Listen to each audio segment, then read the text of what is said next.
आइए आज बात करते हैं कि पाइल्स, हेमोरॉयड या बवासीर क्या चीज़ है, इसकी अलामात क्या हैं और इसका इलाज क्या है।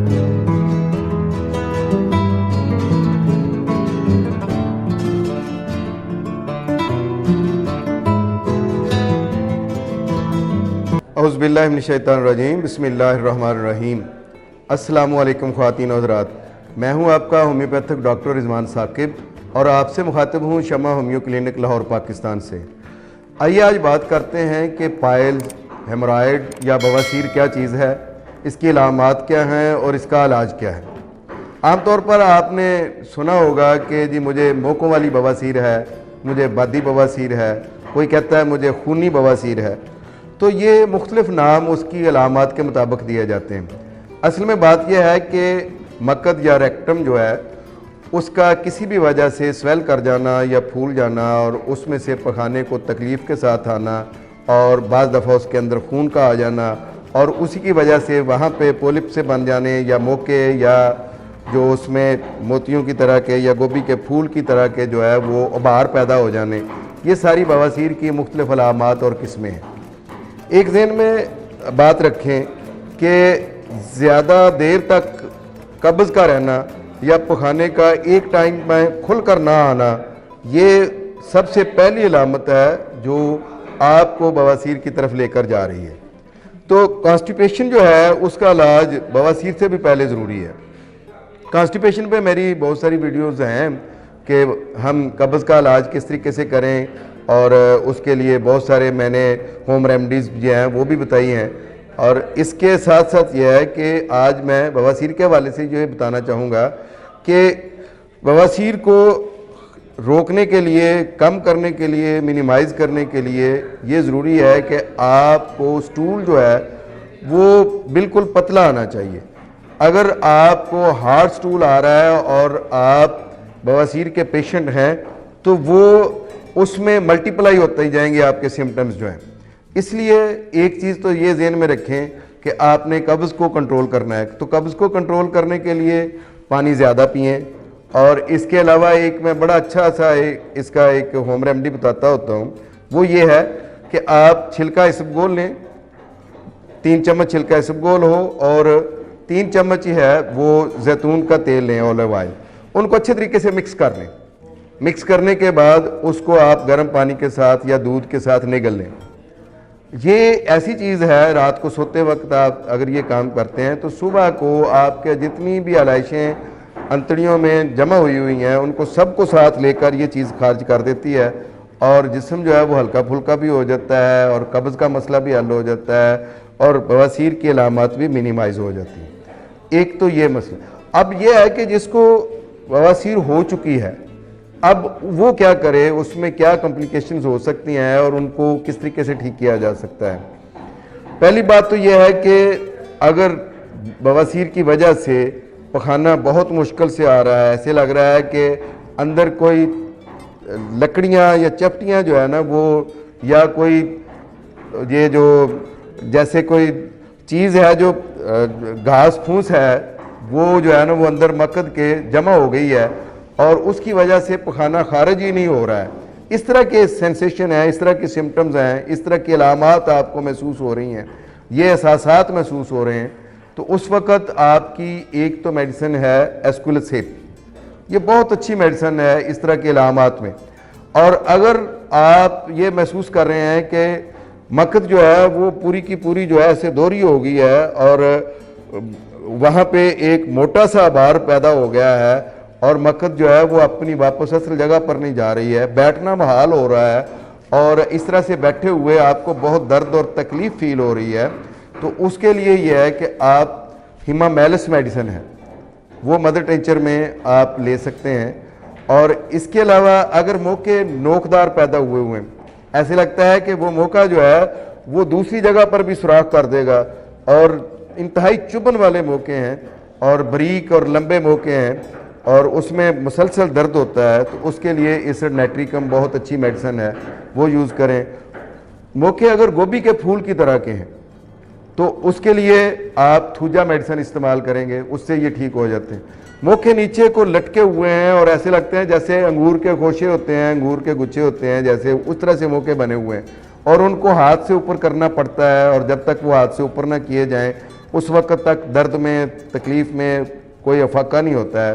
तो उसके लिए हमारे पास एलो बहुत अच्छी मेडिसिन है। एलोज जो है वो मोकों की, इस तरह के मोकों की बहुत अच्छी मेडिसिन है, तो उसके ज़रिए से हम ये ठीक कर सकते हैं। लेकिन बवासीर के बाद जो मज़ीद कॉम्प्लिकेशंस पैदा होती हैं उनमें फेस्टुला है।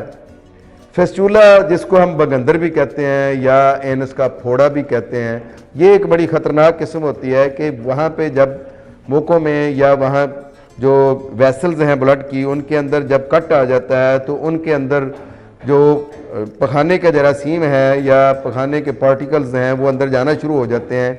तो वहाँ पे पस पैदा हो जाती है, वहाँ पे स्वेलिंग पैदा हो जाती है और वो फिर पस जो है वो वक्तन फ़वक्तन पखाने के अलावा भी मुख्तलिफ औकात में वो खारिज होती रहती है और मुसलसल मकद से कुछ ना कुछ सिक्रीशन जारी होती रहती हैं।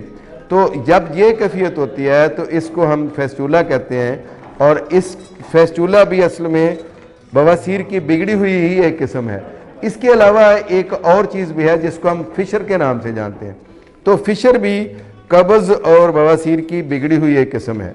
अब फिशर क्या चीज़ है? फिशर वो चीज़ है जो मकद में कट आ जाते हैं।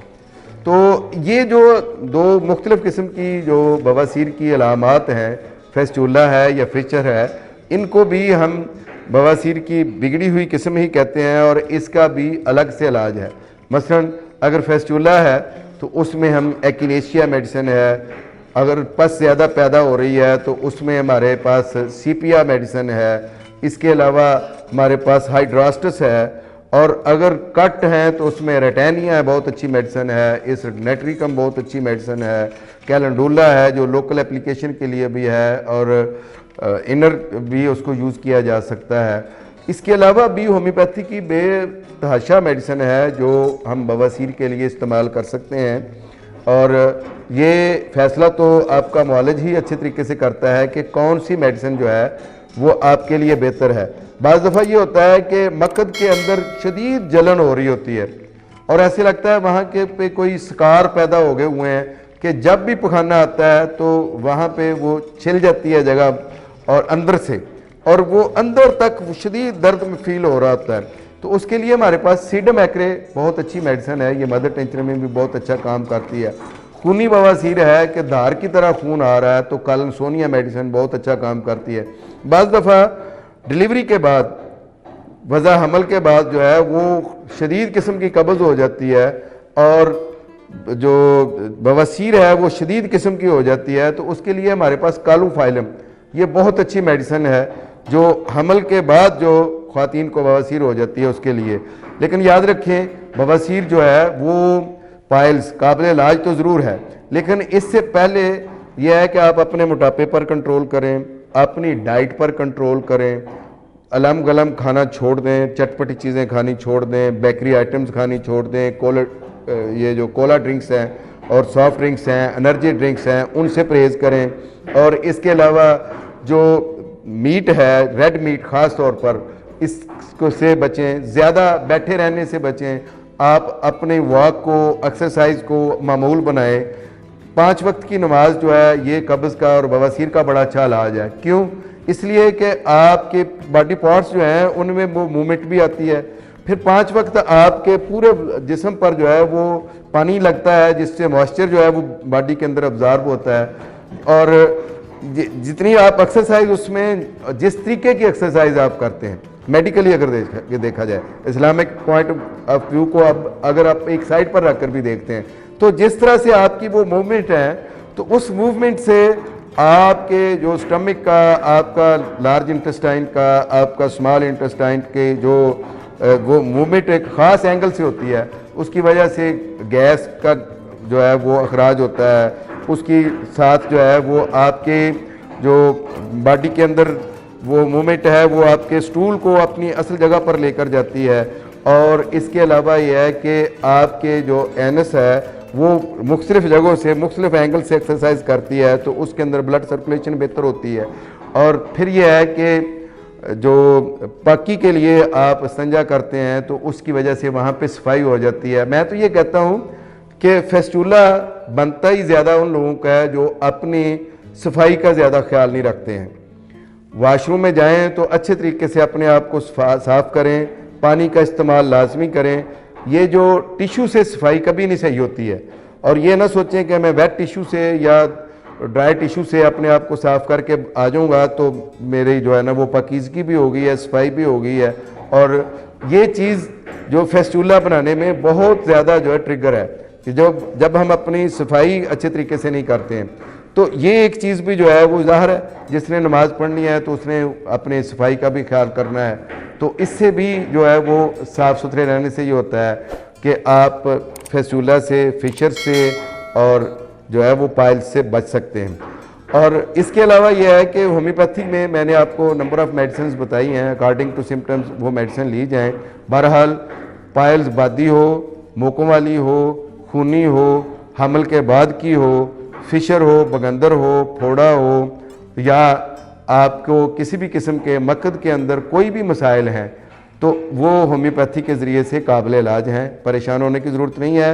आप अपने होम्योपैथिक मुआलिज से मिलें, आप उससे मेडिसिन लें, अल्लाह के फजल से ये मसाइल ठीक हो जाएंगे। बहुत शुक्रिया। अल्लाह हाफिज़। अस्सलामु अलैकुम।